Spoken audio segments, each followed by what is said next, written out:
Nous avons réfléchi toutes ces dernières semaines au sens de chacune des 9 paroles du Décalogue qui précèdent la 10e de ce matin, ainsi sur le sens aussi de la loi qui est créatrice de liberté. Certes, créatrice de liberté, pour autant que la loi intègre les valeurs d'équité, de dignité, de respect des droits individuels de tous, comme y insiste l'Évangile. Je le rappelle, le Décalogue, les 10 paroles, se présentent dans le récit de l'Exode comme la quintessence de toute la loi, les fameux 613 commandements des pharisiens, répartis sur 2 tablettes. Une première tablette qui évoque la relation de l'être humain avec Dieu. C'est moi ton Dieu. Tu n'auras pas d'autre Dieu devant ma face. Tu ne prendras pas le nom de l'Éternel ton Dieu en vain. Respecte le jour du Shabbat. Et puis la deuxième tablette, elle concerne les relations des humains entre eux. Honore ton père et ta mère. Tu ne commettras pas de meurtre, ni de vol, ni d'adultère, ni de faux témoignages. Cette dernière parole que nous méditons aujourd'hui, tu ne convoiteras pas, semble peut-être sous-entendre qu'elle résume les autres interdits de cette deuxième tablette. La convoitise pourrait effectivement être à la base de la plupart de ce qui est réprouvé dans la deuxième tablette. La convoitise n'est bien sûr pas le seul péché qui conduit au meurtre. La colère, la vengeance, la jalousie, la méchanceté conduisent aussi au meurtre. Mais il est certain que la convoitise peut conduire au meurtre. Concernant l'adultère et le vol, il est évident que la convoitise est impliquée. Le faux témoignage et les péchés de la langue, tels que la médisance, le mensonge ou la vantardise, peuvent, comme le meurtre, avoir plusieurs causes. Mais là encore, il arrive assez souvent que la convoitise en soit la racine. L'appât du gain, l'âpreté au gain, la recherche d'affection, les manœuvres de séduction, l'ambition de parvenir à un certain statut social ou à de la reconnaissance sociale, et ainsi de suite. Tout cela va dans le sens de la convoitise comme une racine, la convoitise qui n'a pas de borne. Elle n'a pas de borne parce que l'être humain est un être de désir. Nous sommes des êtres de désir, des êtres de fantasmes. Dans toutes nos dimensions, physiques, intellectuelles, spirituelles, affectives, sociales, existentielles, nous sommes des êtres de désir. La femme vit que l'arbre était bon à manger, nous dit ce récit symbolique extraordinaire d'Adam et Ève. Elle vit que l'arbre était bon à manger, qu'il était agréable à la vue, désirable pour ouvrir l'intelligence. Elle prit de son fruit, en mangea et en donna à son mari qui en mangea aussi. C'est le même mot hébreu que l'on retrouve ici dans la tentation d'Ève et d'Adam. C'est le même mot que celui qu'emploie la dernière parole du Décalogue, le mot shamad. Ce mot qui signifie désirer, convoiter, prendre plaisir, être enchanté, être désirable, désirer grandement et aussi précieux. Elle vit que le fruit de l'arbre était désirable, précieux pour ouvrir l'intelligence. Comment distinguer, nous qui sommes des êtres de désir, entre un désir légitime et un désir qui ne l'est pas? À quel moment un désir naturel, légitime, se change en convoitise? Le sens du mot convoitise ne nous éclaire pas beaucoup, car convoitise signifie littéralement désirer avec avidité, ce qui renvoie au très fort désir, au désir immodéré, voire au désir passionnel. Mais encore une fois, nous sommes des êtres de désir, pour le meilleur et parfois pour le pire. Mais tous nos désirs passionnels, immodérés, ne sont pas illégitimes. Il n'est pas interdit de désirer immodérément. n'est pas interdit de désirer avec passion. Pourquoi est-ce que Dieu nous aurait créés comme des êtres de désir, dont le désir peut aller jusqu'à la passion, si le désir était mauvais en soi?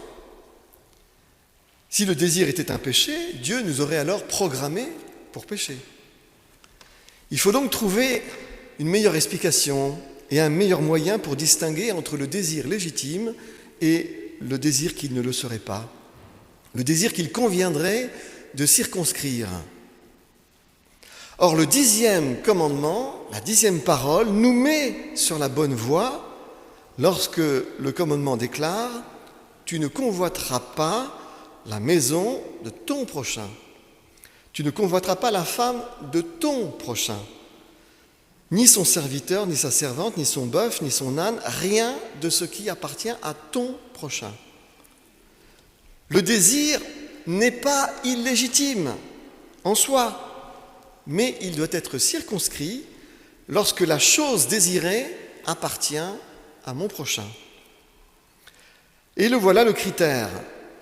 Il n'est pas interdit de désirer, et même de désirer passionnément, de désirer avec immodération.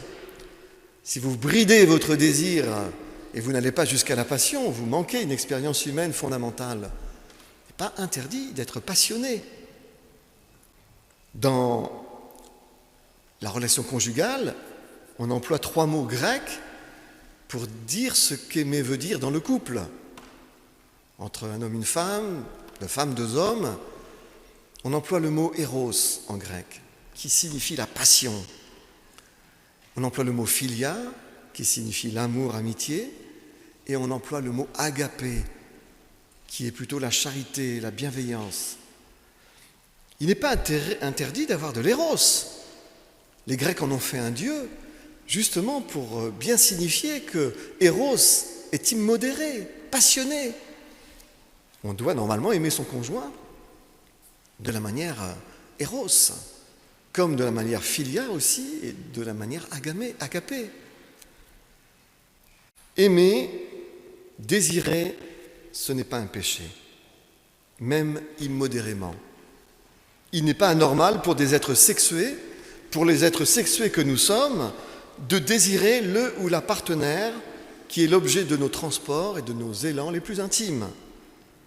Les réformateurs faisaient d'ailleurs valoir au XVIe siècle, dans leur dispute avec l'Église catholique, que si la sexualité était un péché, alors pourquoi, même raisonnement que tout à l'heure, pourquoi est-ce que Dieu aurait équipé les humains de sexualité si la sexualité était un péché? En revanche, la femme ou le mari du prochain n'est pas disponible et il faut respecter les alliances et les serments des autres. Il n'est pas anormal de désirer, même de désirer passionnément, une maison, une voiture et pourquoi pas un tableau de maître. Mais si c'est la maison, si c'est la voiture, si c'est le tableau de mon prochain, il me faut respecter ce qui est à lui, il me faut respecter ce qui est son bien, il me faut respecter ce qui est son alliance, son serment. On le voit pour le décalogue, c'est le prochain qui constitue le critère de ce qui est licite ou illicite, légitime ou illégitime dans mon désir. Si ton œil droit est pour toi une occasion de chute, dit Jésus dans le Sermon sur la montagne, arrache-le et jette-le loin de toi. Heureusement que c'est une hyperbole, que c'est allégorique, parce qu'il y aurait beaucoup d'aveugles. Il est avantageux, en effet, pour toi, dit Jésus, qu'un seul de tes membres périsse et que ton corps entier ne soit pas jeté dans la géhenne. Si ta main droite est pour toi une occasion de chute, coupe-la et jette-la loin de toi. Car il est avantageux pour toi qu'un seul de tes membres périsse plutôt que ton corps tout entier. Nous avons vu lors de la 7e parole, lorsque nous l'avons médité, que c'est bien sur le mode allégorique que Jésus s'exprime. Il s'exprime dans le cadre d'une hyperbole qui est là pour nous pousser à réfléchir, à nous choquer pour réfléchir. Coupe ta main, arrache ton œil, signifie mets une distance, une coupure entre toi, ton désir, et la chose que tu désires si elle n'est pas licite pour ton désir. C'est évidemment plus facile à théoriser, n'est-ce pas, qu'à réaliser, parce que nous sommes des êtres de désir et que nos désirs relèvent de la nature et non pas de l'intellect. Il y a une guerre parfois entre notre désir, notre nature, et puis notre intellect. Même parfois entre notre nature et notre morale, ou nos convictions.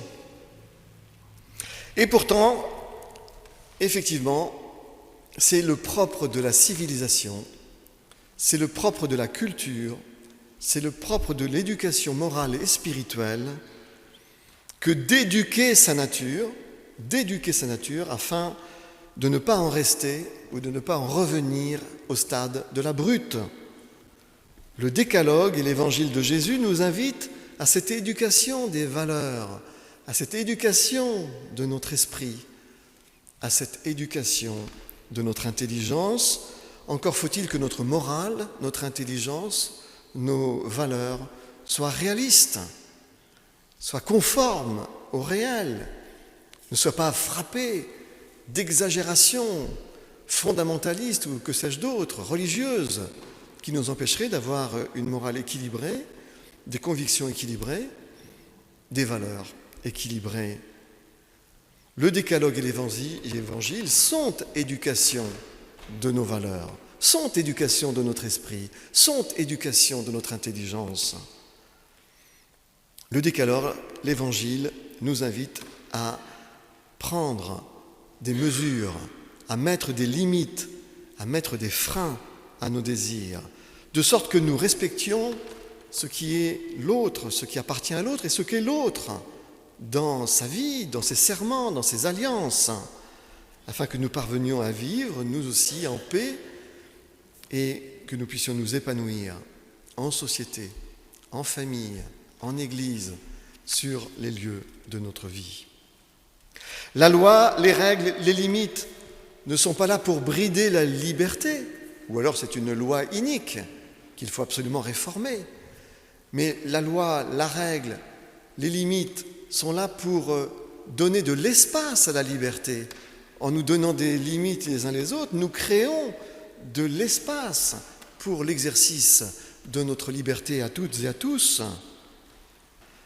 Quand on demandait à Jésus quel était le plus grand commandement du décalogue, il répondait, vous l'avez entendu tout à l'heure, « Tu aimeras le Seigneur ton Dieu de tout ton cœur, de toute ton âme, de toute ta pensée, de toute ta force. » C'est là, disait-il, le grand commandement. Et il ajoutait, cependant, il y en a un deuxième qui lui est semblable, « Tu aimeras ton prochain comme toi-même. » De ces deux commandements, dit Jésus, dépendent toute la loi de Moïse. La première tablette de la loi, celle qui parle de notre relation avec Dieu, elle se résume par cette parole « Tu aimeras le Seigneur ton Dieu ». Tu aimeras au sens du respect. Et la seconde tablette, celle qui parle de nos relations les uns avec les autres, se résume à cette parole « Tu aimeras ton prochain comme toi-même », aimer ici au sens de l'agapé, la charité, la bienveillance. Quand je respecte Dieu, j'accomplis la première tablette, parce que je n'adore pas un autre Dieu devant sa face, je ne me construis pas des statues ou je ne m'invente pas des représentations de la divinité pour me prosterner. Et je respecte les temps sabbatiques pour pouvoir m'approcher de lui. Quand je respecte Dieu, quand j'aime Dieu, j'accomplis la première tablette de la loi. Et quand je respecte mon prochain, quand je fais le vœu de la bienveillance pour mon prochain, quand j'aime au sens de l'agapé, la charité, la bienveillance, eh bien j'honore mon père et ma mère et j'honore tous les anciens. Je ne commets pas de meurtre, ni de vol, ni d'adultère. Je ne témoigne pas à tort, ni ne médis contre mon prochain.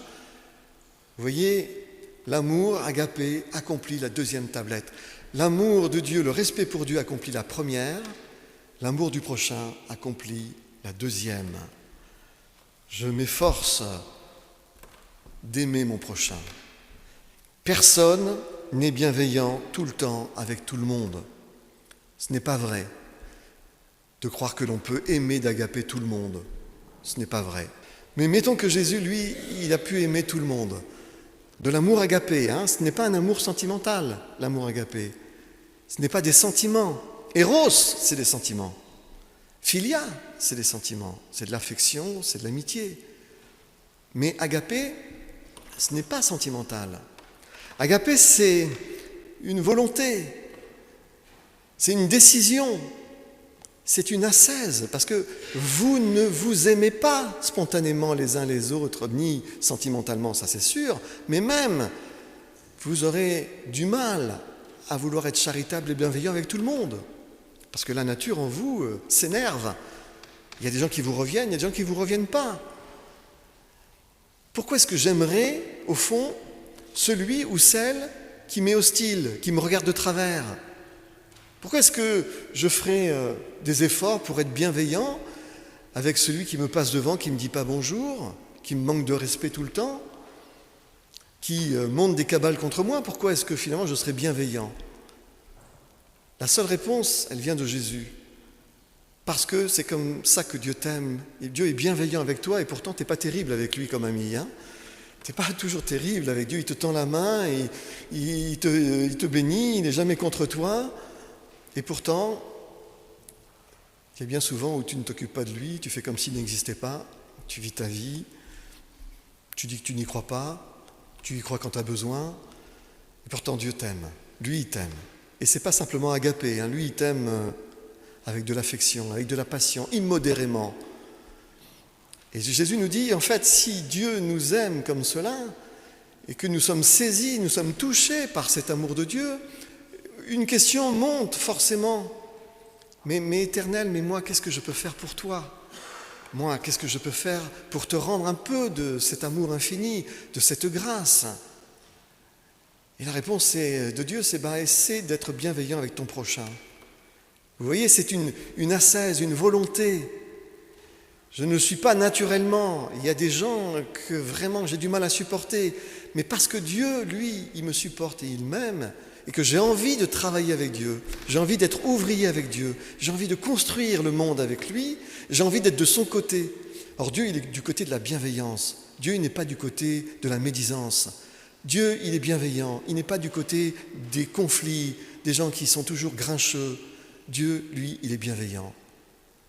Elle est là la raison pour laquelle je m'engage devant lui à essayer de mettre en pratique la deuxième tablette par l'amour agapé. L'amour accomplit les 2 tablettes de la loi de Dieu. Elle est là, notre feuille de route de chrétien. Essayons de méditer la loi à la lumière de l'Évangile. Parce que voyez-vous, chers amis, je vais vous dire un secret de théologien et de philosophe. C'est en méditant la loi, comme nous l'avons fait pendant toutes ces semaines, commandement par commandement, en sachant que l'amour accomplit la loi. C'est en méditant la loi que nous apprenons ce qu'aimer veut dire. Amen.